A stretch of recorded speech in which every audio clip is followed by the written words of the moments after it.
We live. Welcome to the Footy Express show. Thank you for everybody that's joined in. Just maybe be aware that there is a YouTube link out on the specific show. So join the YouTube link that's on the show or go to Footy Express and the shows with its flyers should come up. So tonight we have the privilege. We are joined by Rustin Abrams and Brandon Cooper of Cedar Park FC, and we'll just be interviewing them tonight and hearing their success stories and also their journey and their vision for their club, for the club. Guys, I don't know if you want to just say hi to everyone that's watching. Hi, everybody. Hi, everybody. So this was nice. I got to chat to them before the show, and we chatted about some interesting things. They've just won their stream in the LFA and narrowly missed out on promotion to or promotional playoffs. They lost out on promotional playoffs to Westridge FC, and that would have taken them to the Castle Third Division. But just tell us about the season and how you guys experienced it. Well, it was quite a tough season, considering with COVID restrictions and the stoppages of the football. But I think through everything, we had quite a good season because of our hard work that we put out on the field and off the field, and with all the guys that came on board this year to help the club. Guys that wasn't active in the club for 3, 4, 5 years suddenly came back and they said, let's revive the club, let's take the team to the next level. And that is what we did in this extremely difficult time. Yes. And how did you guys take it to the next level? Maybe Brandon, how did you guys take it to the next level in terms of training, in terms of your philosophy? Well, look, the Mr. Abrams and other co-executive members all approached myself and Coach Fahmi, and we started having meetings and discussing certain perspectives and goals and what we want to achieve. So up and leading to winning the league, I think that is what is the whole purpose that we started it off from the start, because we wanted to take the club obviously to the next level. And so we had a lot of meetings and discussed the players we're bringing on board and what's the negatives and the positives. So I think from the word go, we started at a good meeting where we met a lot and discussed stuff, and that led to most probably our success, most definitely. And all the hard work and whatever just came. And people don't realize, or I think we underestimate the the amount of the off the field preparation. And from what you're Yes. discussing now, cohesion of the team, that's not an easy thing to do, but it's so important for the team. Um, we talked about something where we said you guys were training in a wall for a big part of the season. Do you want to maybe talk more about that? Yeah, that was most of course. You see, one of the biggest problems we have in our community, and when I talk about Rocklands, I'm talking about Portlands. You know, it's such a big, the Strandmountain, all that. I think the big problem we have is there's no real fields to train at, because I mean in winter it's dark early, so you can't really get any field that have lights. So Mm, we were forced to go to the hall where lights was our only way. mm. So yeah, I think that's just the sad part of it.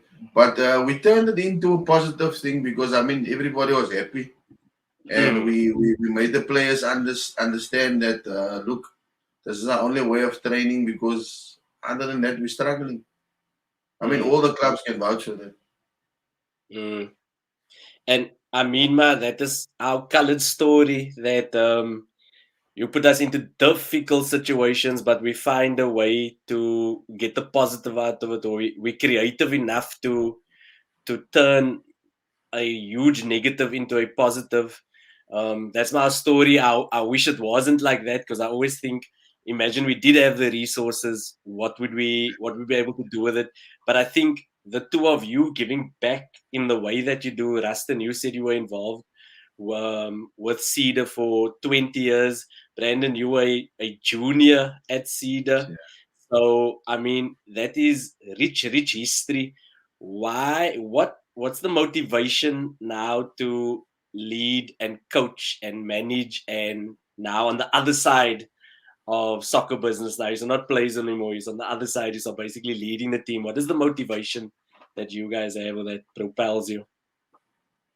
I think it's more about giving back to your community. I think there's one guy that stands out to me and to Brendan. I would think is Mr. Muhammad of ex-Cedar coach and an ex-Cedar High school teacher. He used to put a lot of time and effort into us when we were youngsters, and we grew, and I grew up with that one day when it's our turn, we want to give back.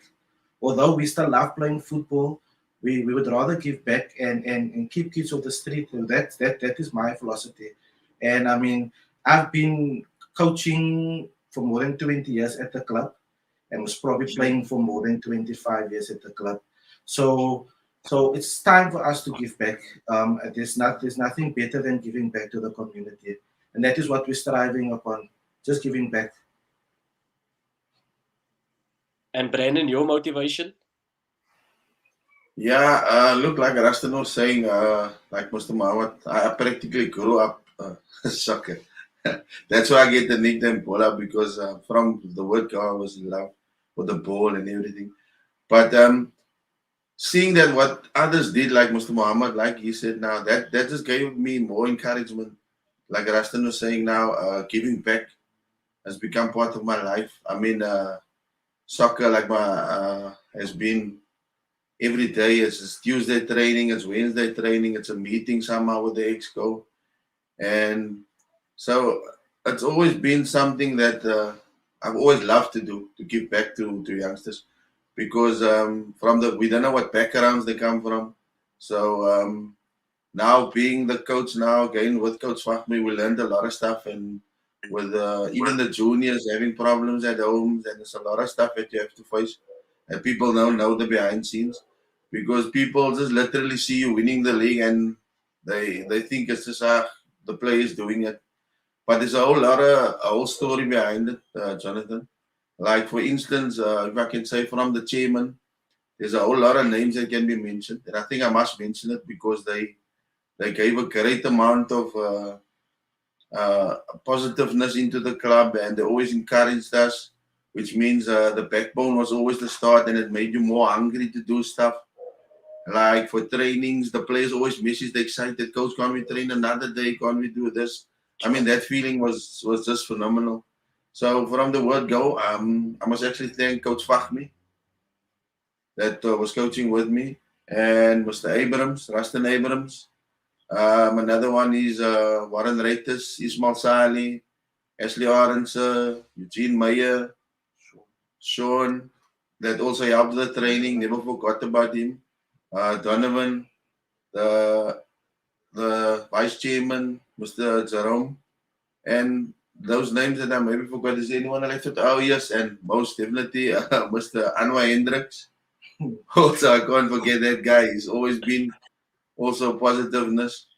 So yeah, Jonathan, I think for Cedar, I think it's only the start of something that's growing to something beyond. And So the chairman and a can lot actually of vouch. people don't understand um, that those names you mentioned, the two of you sitting there, the players, those are the unsung heroes. So we can look at these professional teams that's playing, and it's great. We want our players to aspire, but the community is the backbone. That is where Definitely. real change happens. Within the community. So, I mean, the work that you guys do is you might not be in the papers or on TV, but the work is so, so important. And a lot of people don't understand that doing this work, you don't get a lot of pats on the back, you're not getting a lot of affirmation.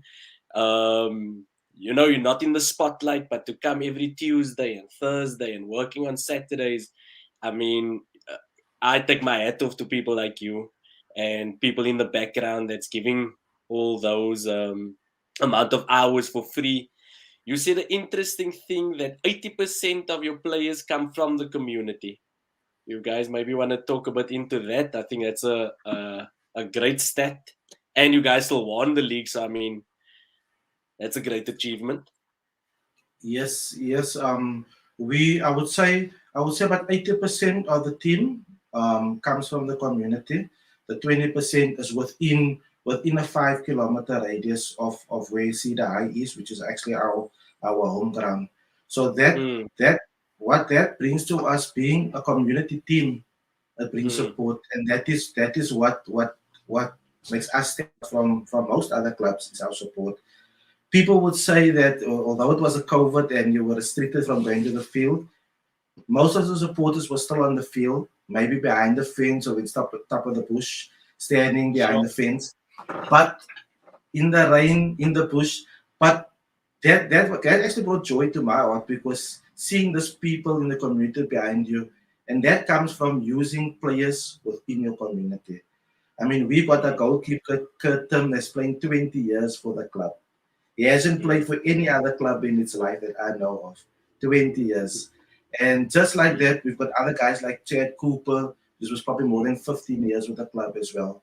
So I can name a sure. few guys, but as players from in our community, we've signed. I think there was about 6 or 7 guys from other clubs that joined us that lives in our community, and that is what we try to do. We first give preference to guys in our community, but obviously, when you want to play in higher leagues or even our local LFA, it's tough.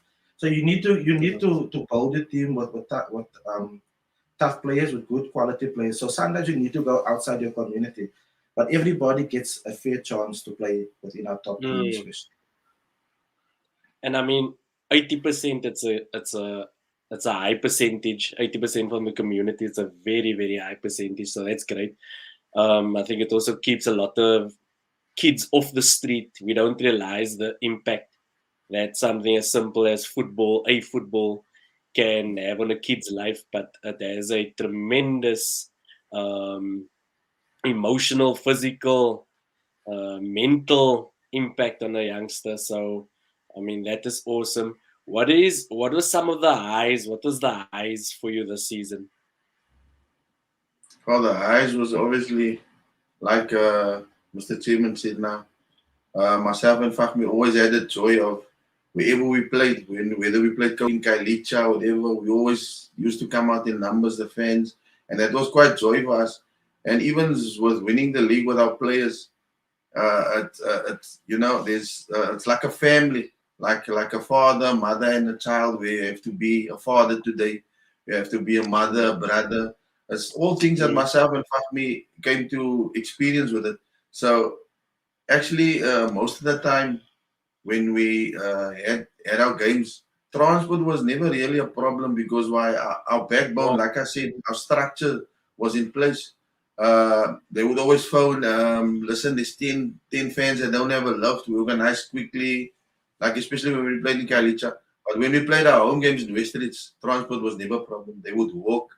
We would see them once when we come to the field, like when we maybe played 3 o'clock and 1 o'clock they were already there flying the flags and shouting. And we had two unfortunate deaths in our club. Two of our members, Mm, which is Nazim Kluter and Mr. Powell. Mr. Paul, who was actually with our youngsters. Mr. Paul and Nazim was with us. So mm, we had sweaters made for them that in remembrance of what they gave to the club and what their visions was with us. So and then with the community drawing together, I think that was most probably the highest for us, and it's joy in our hearts. And every time we would speak about it after the games, even during the games when we went behind, they would be behind our backs. I mean, that stuff you see on the TV with the big crowds, and it really makes a big difference. That, I mean, I can almost feel the magic from what you're talking about. I can almost feel it, and I'm almost like I'm experiencing exactly what you're talking about, the community behind you. How how did you guys develop that? What was the thinking behind um, trying to get a community-based team? Was it intentional, or did it just happen organically? Because it sounds very special. Yeah, look, to be honest with you, we've always been a community club basically, but for the last 2 years, COVID hit, and basically there was almost no football, so we lost a lot. We lost a lot of interest from people coming to the field and stuff like that. Players left, and even other local players within the community, they left or they stayed away. Now they're not fit anymore. They're playing in the first division and stuff like that. So our thinking as the guys came, especially it was Nazim Kluti's idea, the one of the guys that passed away of cancer now Mm, recently. He wanted to revive the club together with myself and some of our guys, and he approached most of the guys to come back on board. And our vision was actually we wanted to play Castle League. It was back in the days, about I think it was about 11 years ago, 12 years ago. We played actually Castle League. With Mr. Ismail Sali bought the franchise, but we mm, were relegated about 3 years later. So we wanted to play Coast League again. So that was our motivation, and therefore we went mm, all out to win our stream, and also obviously we were just playing winners. But unfortunately, we lost on penalties against Westridge. So oh, our motivation was to take the club further and take us to mm, the next level, which is Castle League here, or Leicester Division. mm. What is, without giving maybe away too much, what is the vision for next season? What's the vision going forward for Cedar Park? We're definitely gonna come out much stronger than we did this year. We were strong this year. We came out strong. People can expect something different and more next year. So, Mm, like we said, our vision is we want to play in the higher league. We will climb it as it comes, but the next mm. level is the next level above our local league.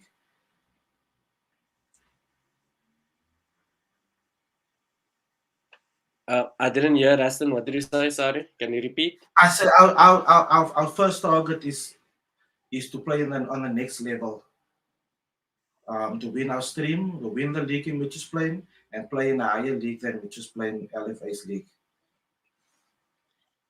And when does the season start again? Our season normally starts the first week in April, depending on when Easter is. But normally about the first week of April, the season starts. Sometimes it's more like the end of March as well. Yes, but we normally start training in January. So we'll Okay, be playing in the Stanton tournament at the end of this month. It's a okay. Stanton Football Club tournament based also in Rocklands. So we are training now for that tournament, and then we'll have a month's break, most probably, and before we start preparing for the next season. Yes, So you guys will start January preseason. yes. Okay, and adopting the same model, community-based players, community-based team. Well, we will always be adopting that. With the season that we had this year, we've had a lot of interest from a lot of other players, which is Mm, not necessarily within our area, but our mm. kids our guys in our area will get first option. Yes, um, but we And, don't show anybody away. mm. And I guess that is the hard part now. You guys have become, there's so much success and there's so much positivity around it, and people are attracted to that. So the I guess the challenging part for you is how do you still maintain that, but still, you know, being inclusive and trying to grow Cedar Park.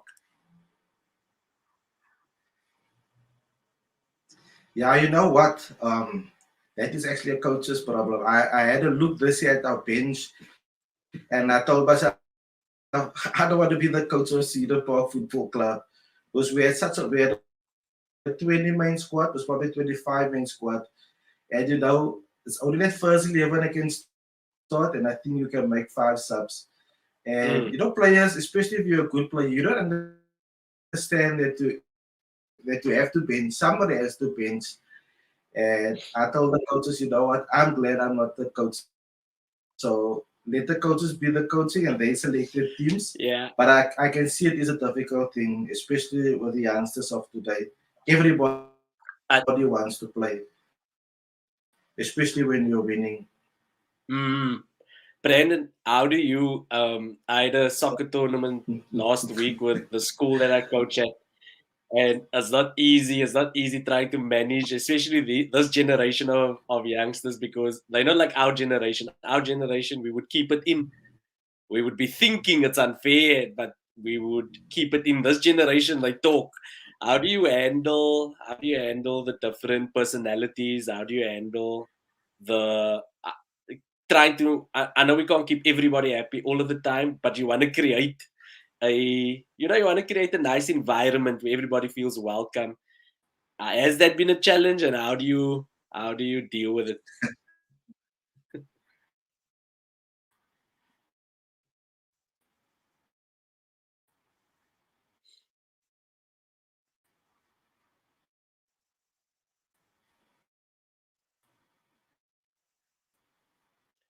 So we just lost Brandon and Rustin. Hopefully they come back. They're back. Yeah.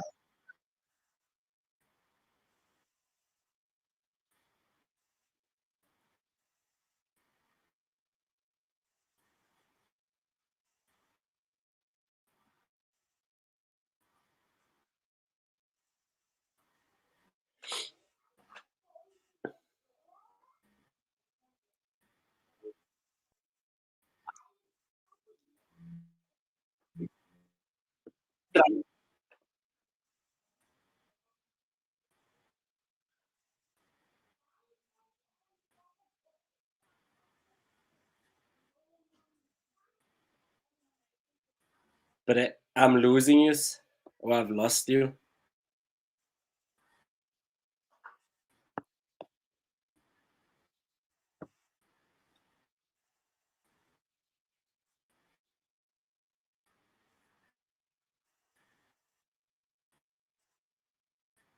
Yeah, I know. See, signal problems.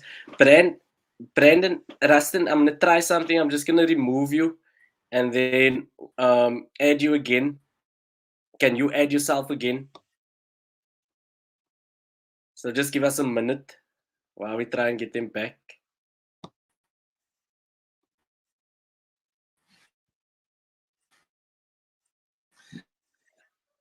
Is hulle daar? Yeah, Okay, brilliant.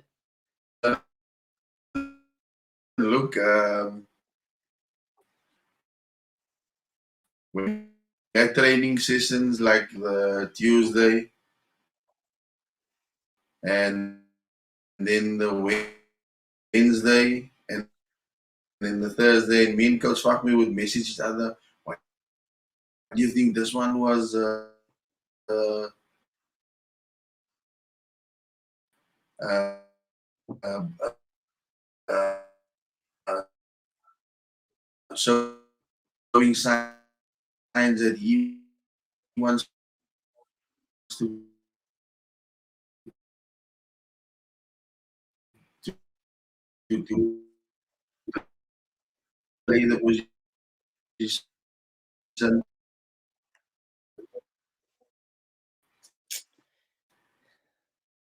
Yeah, and so uh, uh,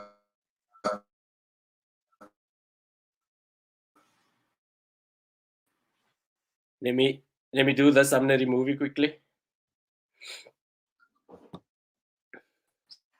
so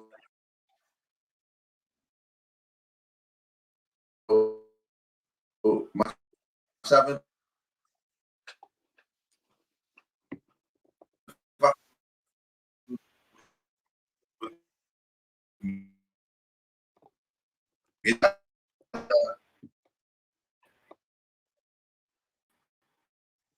yeah,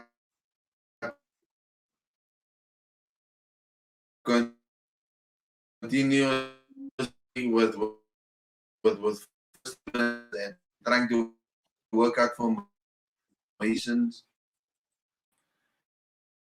and while we were working with this, and sometimes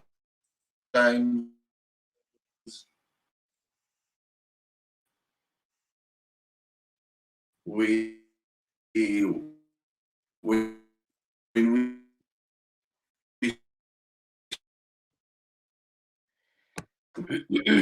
we will always have a nice uh, uh,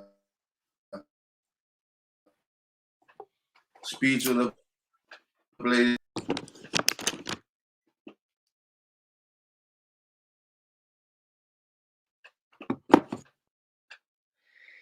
So signal is extremely bad, really frustrating.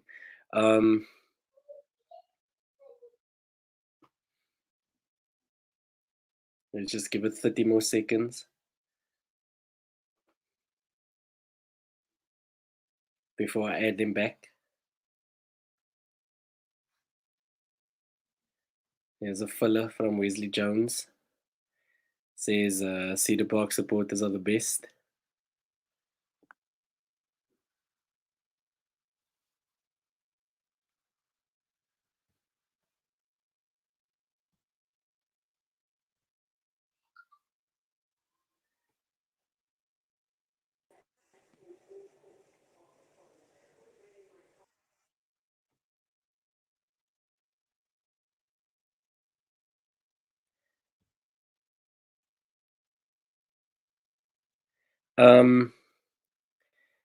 Leanne, I'm trying to add you to the stream. If you can put your camera on.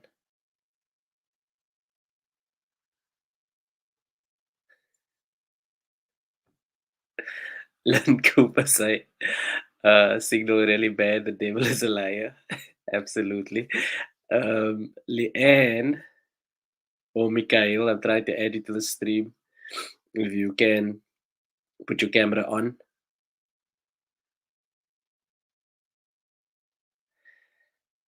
Okay. Still want to be added to the stream.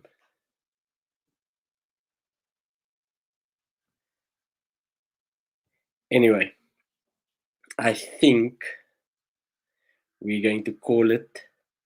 The signal is really bad. It was really enjoyable interviewing Rustin Abrams and Brandon Cooper, sorry. We will see, we'll try and get them back. If you go to the YouTube link, I'm pretty sure that signal problems won't be there. So you'll be able to watch and hear what they say.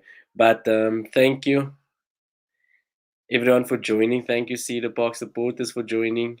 I really had a good time interviewing everyone. I hope you guys have a good night.